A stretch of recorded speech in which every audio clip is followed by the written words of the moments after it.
안녕하세요. 이윤규 변호사입니다. 네, 오늘은 그 시리즈 영상의 마지막 순서인 서술형 시험은 어떻게 준비를 할 것인지에 대한 내용으로 준비를 해봤습니다. 많은 분들께서 서술형 시험을 어떤 글짓기 시험이라고 생각하고 준비를 하시는 경우가 많아요.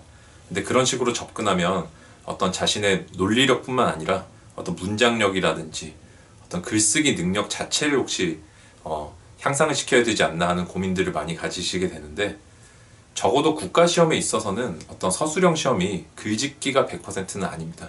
물론 글짓기를 하는 부분이 두세 줄 정도가 있긴 해요, 내 답안에서. 그러나 나머지 부분들은 내가 준비했던 답안을, 모범 답안을 재현한다라고 생각을 해주시면 돼요. 그렇다고 이게 전체가 암기가 되는 건 아니고요. 이 서술형 시험도 유형이라는 게 존재를 하거든요. 그 유형이 역사적으로 봤을 때 총 3가지가 있어요. 이 3가지 유형에 따라서 어떤 준비 방법이나 연습 방법, 그리고 시험장에서의 어떤 대비 방법이 다릅니다. 네, 그래서 오늘 제가 준비한 내용은 서술형 시험의 유형에 따라서 그 3가지 유형이 있거든요. 그 3가지 유형에 따른 준비 방법과, 즉 어떤 식으로 내가 지식을 쌓으면 서술형 시험을 준비를 할 수 있는지와, 그리고 어떤 식으로 연습을 해야만 이 서술형 시험을 실제 시험에서 내가 시험장에서 답을 쓸 수 있는지, 이것들로 총 3가지로 구성을 했는데, 다만 이 3가지를 말씀을 드리기에 앞서서 서술형 시험을 준비할 때 어떤 마인드라고 할까요? 어떤 전반적인 전략을 제가 먼저 설명을 드리고자 합니다. 일단 처음으로 서술형 시험을 준비하실 때 하셔야 되는 것은 합격 수기 있죠. 합격 수기랑 그리고 채점평을 다 모으셔야 돼요. 물론 합격 수기나 채점평이 존재할 때만 그걸 수집할 수가 있겠죠. 그게 가능한 범위에서는 일단 수집을 해주시고요. 그것들이 이제 나중에 내 어떤 전반적인 방향이나 디테일을 잡는 데 큰 도움을 줄 겁니다. 그리고 이제부터 가져야 되는 마인드가, 서술형 시험은 단순한 글짓기가 아니라 어떤 답안을 재현하는 것이다 라는 점을 좀 기억을 해두세요. 그렇다면 너가 제시하는 방법은 결국에 모든 답안을 암기하는 게 아니냐 라고 생각하실 수 있지만, 그게 아닙니다. 제가 다른 동영상에서 말씀을 드렸다시피 어떤 사람의 이 기억 저장 장치는 공간이 한정이 돼 있어요. 그렇기 때문에 내가 그 모든 답안을 다 외울 수는 없거든요. 다만 머릿속에는 뭐가 들어가면 되냐면, 해당 답안을 압축을 시켜서, 그리고 압축을 풀 수 있는 도구, 이렇게 2개가 들어가면 돼요. 그러니까 여러분들이 압축이 풀려져 있는 어떤 답안을 다 외우려고 생각을 하지 마시고 머릿속에 이미지를 조금 바꿔주세요. 나는 해당 답안을 압축해서 머리에 집어넣고, 그리고 다만 그 압축을 쉽게 풀 수 있는 방법을 연습하겠다라고 사고를 조금 전환해 주시기 바랍니다. 저도 사실 외우는 걸 정말 싫어하고, 그리고 여러분들이 많이 하시는 두문자 같은 걸 저는 거의 못 외워요. 조문도 많이 외우는 편은 아니에요. 그런데 저는 대신에 시험장에서의 어떤 환경에 주목을 했어요. 제가 쳤던 사법시험은 2차 시험에서 법전을 주거든요. 이 법전 속에 거의 다 제가 쓸 수 있는 조문들이 답이 있기 때문에 저는 해당 조문의 위치랑, 그 다음에 내가 그것을 어떤 식으로 답안에다가 옮겨 쓰고 풀어 쓰고 그리고 좋은 말로 바꿔 쓸지만을 연습을 많이 했어요. 어떤 내가 백지 상태에서 이런 모범 답안까지 가는 여정은 정말 험합니다. 그런데 법전이라는, 저한테는 제 시험에 있어서 법전이라는 단서가 저한테 주어졌기 때문에 해당 법 조문에서 저는 모범 답안까지 가는 어떤 쉬운 길을 찾을 수가 있었어요. 만약 여러분들께 지금부터 자유롭게 시를 한번 써서 읊어봐라 라고 말씀을 드리면 굉장히 어려우실 거예요. 내가 어떤 주제로 얘기를 해야 될지, 어떤 식으로 식구를 짜야 될지, 어떻게 운율을 맞출지, 이런 것들이 고민스러우시겠지만, 그런데 여러분들께 만약에 서술형 이렇게 3글자를 주면서 삼행시를 써보라고 하면 아마 여러분들이 그 어려움이 많이 줄어드실 거예요. 물론 삼행시에 맞는 말을 쓰는 것 자체도 힘들긴 한데 아까보다는 훨씬 범위가 줄어들었죠. 그죠? 나는 삼 어쩌고저쩌고, 행 어쩌고저쩌고, 시 어쩌고저쩌고, 이 부분에만 집중을 하면 되잖아요. 그죠? 그래서 내가 시험을 대비할 때는 나한테 어떤 주어진 환경을 가지고 그 다음에 목표까지 도달하는 과정이 도대체 어떻게 형성되는지를 연구를 많이 하셔야 돼요. 물론 이제 그런 걸 혼자서 하기는 어렵기 때문에 제가 노하우를 많이 말씀을 드리는 겁니다. 여러분들께서는 어떤 주어진 상황이나 도구를 잘 이용을 하지 않으시고, 단순하게 내가 어떤 공부를 열심히 해서 논리력을 키우고 문장력도 함께 키운 후에 시험을 잘 치겠다라고 접근을 하시는데, 그렇게 하면 이제 어떤 서술형 시험이 정말 너무 어려운 시험이 돼버려요. 그럼 구체적으로 어떤 식으로 답안을 재현하면 되는지는 제가 시험 유형에 따라서 추후에 다시 설명을 드리도록 하겠습니다. 그리고 서술형 시험을 준비할 때는 내가 맞는 말을 쓰자가 아니라 가급적 틀린 말을 쓰지 말자라고 발상을 조금 전환해 주실 필요가 있어요. 내가 맞는 말을 써야 된다, 내지는 어떤 모범 답안이나 어떤 문제집의 해설서를 읽다 보면은 실제 그렇게 자기가 내 상태가 이 정도면은 어떤 그 답안의 수준은 이 정도가 보통 된단 말이에요. 이 차이 때문에 보통 사람들이 좌절해서 연습을 제대로 못해요. 근데 이 차이를 메꾸는 방법들이 존재를 하고 그것들을 어떤 식으로 내가 채우면 되는지도 유형별 전략에서 제가 설명을 드리도록 하겠습니다. 그리고 서술형에서는 가장 먼저 공부를 하셔야 되는 게 이 형식이랑 어떤 기본적인 체계예요. 이 형식과 체계가 갖춰진 답안은 합격과 불합격을 가르는 가장 기본적인 기준이 되고요. 그리고 어떤 내용의 풍부함, 정치함이라든지 논리력 이런 것들은 고득점과 저득점을 나누는 요소라고 생각을 해주시면 됩니다. 그래서 서술형 시험을 준비할 때 가장 먼저 하셔야 되는 것은 어떤 그런 최소한의 형식과 그리고 구조를 잡는 연습을 해주셔야 돼요. 어떤 형식과 체계는 여러분들이 써서 연습을 하는 게 아니에요. 이 부분은 철저하게 모범 답안이나 채점 평등을 분석해서 내가 어느 시험에나 적용할 수 있는 논리 구조 내지는 최소한의 틀을 만들어 두는 게 중요합니다. 이 부분은 여러분이 써서 넣는 게 아니에요. 그리고 아까 말씀을 드렸던 어떤 내용의 정치함이라든지 풍부함, 그 다음에 문장의 유려함 이런 것들이 이제 내가 쓰는 연습이라든지 그런 것들을 통해서 느는 부분이겠죠. 그죠? 그리고 시간 내에 쓸 수 있는 능력이라든지. 근데 일반적인 분들은 보통 이 부분을 나누지 않고 한 번에 다 연습을 하세요. 그러면서 사실은 어떤 기본적인 틀이나 체계에 문제가 있는데 나는 그걸 쓰는 걸 통해서 극복하고자 연습하시는 분들이 굉장히 많거든요. 이제 그런 식으로 공부를 하면은 시간이 낭비가 돼요. 노력이 헛돌게 되고요.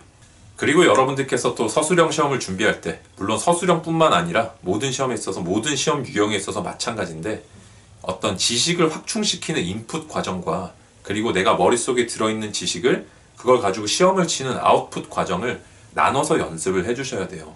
제가 솔직히 느끼는 거는 요즘 시험을 준비하시는 많은 분들이 거의 절대 다수의 분들이 머릿속에다 인풋을 넣는 것밖에 준비를 안 하시는 것 같아요. 실제 그게 내가 어떤 식의 아웃풋이 나와서 시험 결과까지 이어지는지에 대해서는 어떤 관심이나 노력이 좀 많이 부족한 게 아닌가 저는 그런 생각을 되게 많이 합니다. 그래서 여러분들께서 어떤 100강이 넘는 인강을 듣는다든지 아니면 나만의 서브노트를 만든다든지 이런 것들은 제가 물론 이제 가능한 방법 중에 하나겠지만 가급적이면은 단기간에 시험에 합격할 때는 제가 추천을 많이 드리질 않는 거예요. 제가 그래서 가급적이면 인강을 처음부터 끝까지 다 듣지 마시고 어떤 내가 모르는 부분만 발췌해서 들으라고 말씀을 드리고 그리고 서브노트 같은 걸 만들지 말라고 말씀을 드리는 이유는 우리가 시험을 준비할 때 시간이 유한해요. 이 유한한 시간 속에서 인풋만을 내가 확충시키는데 노력을 다 쏟으면 안 되거든요. 그래서 인풋이 적당하게 들어가고 아웃풋도 적당하게 나오는 상태가 돼야만 그게 점수로 연결이 돼요. 근데 여러분들은 보통 인풋이 엄청 과잉되죠. 근데 아웃풋은 만드는 법 자체를 잘 몰라요. 그러다 보니까 시험 결과가 조금 내가 원하는 바보다 낮게 나오는 거죠. 그러니까 이제 사람들은 어떤 식으로 생각하냐면 내가 이만큼 공부를 많이 했는데 결과는 요만큼 나오네. 정말 어려운 시험이구나 라고 이제 어떤 주관적으로 느껴버리는 거죠. 근데 여러분들이 그거는 전략이 조금 잘못되셔서 그래요. 내가 인풋과 아웃풋을 어느 정도 내가 요만큼의 어떤 메모를 만드는 노력과 인풋을 이만큼 만드는 노력이 사실은 인풋을 이만큼 만드는 노력이 훨씬 과도하게 많이 필요한데 나오는 결과물은 인풋과 아웃풋의 균형을 맞춰서 공부했을 때가 훨씬 크다는 거예요. 이걸 일단 잘 알아주시기 바랍니다. 그래서 서술형과 관련해서는 여러분들께서 어떤 외우는 것도 중요하지만 이걸 어떤 식으로 내가 답안지에 풀었을지를 연습하는 것도 굉장히 중요하다는 말씀을 제가 드리고 싶습니다. 자, 그럼 여기서 이제 가장 많은 분들이 하시는 게 나는 실제 시험 연습을 그대로 해보겠다라고 해서 글짓기를 처음부터 끝까지 다 해보시는 분들이 있어요. 시간에 맞춰가지고 배점이 큰 문제든 적은 문제든 아니면은 시간이 많든 적든 똑같이 실제 시험처럼 연습을 해보시는데 그런 것들은 시험 직전 한 6개월에서 8개월 정도 전에 그때부터 연습을 하시면 되고 그 전까지는 따로 연습을 하실 필요가 없어요. 왜냐면은 쓰는 시험은 내가 몸에 체화가 되어 있어야만 쓸 수가 있어요. 그래서 저한테 지금 쓰는 시험을 하라고 주면은 저는 못 써요. 연습을 안 하고 있기 때문에. 그래서 여러분들께서 조금 시험 반년 정도 전부터 연습을 시작하시고 다만 주의하실 점은 내가 막판 총정리를 할 때는 그 쓰는 연습은 하시면 안 돼요. 그때는 쓰는데 들이는 시간보다 쓰는 연습을 하는데 들이는 시간보다 내가 얻을 수 있는 게 굉장히 적기 때문에 효율이 떨어진다는 말이죠. 그래서 저 같은 경우는 예전에도 저도 그렇게 공부를 했고 또 제가 가르치는 분들께도 이렇게 말씀을 드리지만 사고하는 연습 있죠. 이게 주로 어떤 목차라든지 답을 내는 연습이에요. 이 연습과 그리고 실제 내가 글짓기를 하는 연습 있죠. 이 쓰는 연습 이거를 구별을 해야 된다고 항상 말씀을 드립니다. 그리고 실제 시험에서도 내가 어떤 식으로 이 답을 구성할지 먼저 메모를 해주셔야 되고 기본적인 어떤 목차나 논리 구조를 먼저 작성을 해보시는 거예요. 그리고 후에 거기서 압축을 풀어서 이제 실제 답안지에다 써주는 거죠. 이거 두 개를 안 나누시고 시험이 보통 땡 치자마자 어떤 써내려가시는 분들이 있어요. 저는 솔직히 말씀드리면 그런 분들을 우리 시험장에서 봤을 때 저분은 내가 제쳤구나라고 생각을 했어요. 그리고 여러분들께서 서술형 시험은 혼자서 쓰고 혼자 답안을 보고 연습하시면 안 돼요. 내가 과연 응시하고 있는 이 시험에서 어느 정도의 내가 성과를 거둘 수 있고 이런 것들은 다 상대적인 거죠. 그래서 반드시 어떤 집단적인 모의고사를 반드시 응시를 해보시기 바랍니다. 다만 주의하실 점은 학교에서 치는 모의고사 같은 것들은 교수님들께서 채점을 해주시기 때문에 이게 채점에서의 어떤 얻을 수 있는 것들이 많아요. 그렇지만 학원에서 치는 모의고사는 실제 학생들이 채점을 하는 경우가 많기 때문에 여러분들이 자신의 채점된 답을 보고 공부를 하지 마시고 그것은 그냥 진짜 어떤 내 아웃풋을 내는 과정이었을 뿐이에요. 그 결과물은 바로 버리세요. 그 자신이 잘 못 쓴 답안은 어차피 내가 실력이 늘면은 걔보다는 무조건 잘 쓰게 돼 있어요. 그래서 답안은 절대 내가 썼던 답안 다시 보지 마시고 바로 버리세요. 그 첨삭된 것도 가급적이면 학원에서 해주는 거는 저는 좀 과격한 말씀이지만 믿지 마시라는 말씀을 조금 드리고 싶습니다. 그리고 학원에서 내가 모의고사를 쳤을 때 얻을 수 있는 거는 1등의 답안이에요. 1등의 답안. 그런 것들을 보통 복사를 해서 나눠주잖아요. 그 1등의 답안이랑 나의 답안을 비교했을 때 걔의 답안을 흉내 내려고 하지 마시고 내가 과연 현재 상태에서 이 답안에서 배울 수 있는 게 뭔가 그것이 과연 형식인지 아니면 논리인지 어떤 깔끔한 문장력인지 이런 항목들을 조금 나눠가지고 걔를 흡수하려고 노력을 해주세요. 현재 내가 들 수 있는 집만을 제가 옮길 수 있다라고 한번 말씀을 드린 적이 있습니다. 금방 제가 말씀드렸던 거 어떤 비유적으로 조금 표현을 해보자면은 우리가 마라톤을 하면 어떤 선두 그룹이랑 그 다음에 중간 그룹, 그 다음에 하위 그룹 이렇게 나눠지잖아요. 그럼 여러분들께서는 어떤 어디에 드는 게 목표인지를 항상 염두에 두셔야 돼요. 내가 황용조 선수나 아니면은 이봉주 선수처럼 어떤 1, 2등을 하고 싶다라는 게 목표인지 아니면은 중간 그룹까지 들어서 이 레이스를 완주를 하겠다. 근데 완주만 하면 합격을 시켜주네 라고 했을 때 내가 완주를 하는 게 목표인지 이거 두 개를 잘 생각을 해보시기 바랍니다. 무비판적으로 어떤 1등의 답안을 베끼시는 분들은 그건 내가 1등이 되고자 하는 분들이에요. 실제 제가 어떤 모범답안처럼 쓰신 분들을 많이 아는데 그분 3분 정도 있는데 이 3분 다 사법시험 10등 안에 들어요. 그러니까 저는 제가 이제 돌이켜 생각해보면 저는 모범답안을 어떤 모범답안처럼 쓰려고 생각도 안 했지만 그렇게 아무나 그렇게 쓸 수 있는 게 아니라는 것도 나중에 알게 됐습니다. 네, 그래서 제가 지금까지 이제 말씀을 드렸던 게 어떤 서술형 시험을 대비하는 내지는 준비하는 어떤 전략이라고 이제 할 수가 있는 부분이었고요. 그리고 지금부터 말씀을 드리는 것은 약수령, 그리고 쟁점 발굴형, 그리고 쟁점 제시형 이 3가지 유형에 맞춰서 어떤 세부적인 전술들을 제가 어떤 식으로 준비를 하고 즉 인풋을 어떻게 만들고 어떤 식으로 아웃풋을 낼지 이것들을 나눠서 말씀을 드리도록 하겠습니다.